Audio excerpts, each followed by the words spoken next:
సంబరాల్లో మునిగి తేలిన ఆర్సీబీ ఫ్యాన్స్, ప్రాణాలు కోల్పోయిన 11 మంది.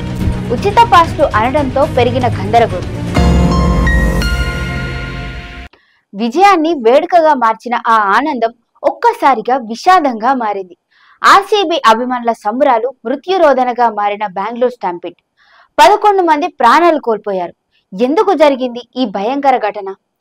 2025లో తొలిసారిగా ఐపీఎల్ ట్రోఫీ గెలుచుకున్న ఆర్సీబీ బెంగళూరులోని చిన్నస్వామి స్టేడియంలో నిర్వహించిన విజయోత్సవాలకు లక్షలాది మంది తరలివచ్చారు.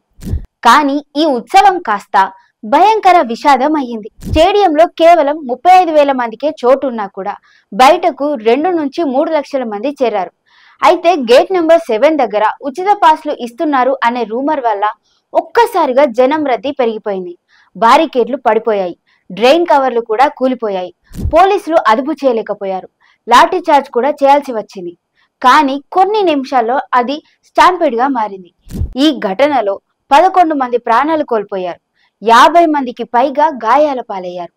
వైద్య సిబ్బంది, అంబులెన్స్లు వెంటనే స్పందించి బాధితులను వైదేహి, బౌలింగ్ ఆసుపత్రులకు తరలించారు. సీఎం సిద్ధరామయ్య ఘటనపై తీవ్ర దిగ్భ్రాంతి వ్యక్తం చేశారు. ఒక్కొక్కరికి 10 లక్షలు పరిహారం ప్రకటించారు. 15 రోజుల్లో పూర్తి విచారణ నివేదిక ఇవ్వాలని అధికారులను ఆదేశించారు. బీసీసీఐ, ప్రధాని మోదీ కూడా సంతాపం తెలియజేశారు. విజయోత్సవం జరుపుకోవాల్సిన రోజు ఇలాంటి సంఘటన జరగడం చాలా దురదృష్టకరం. అభిమానుల ఉత్సాహం, తగిన భద్రతా ఏర్పాట్లు లేకపోవడం ఈ విషాదానికి కారణమయ్యాయని పలువురు వ్యాఖ్యానిస్తున్నారు.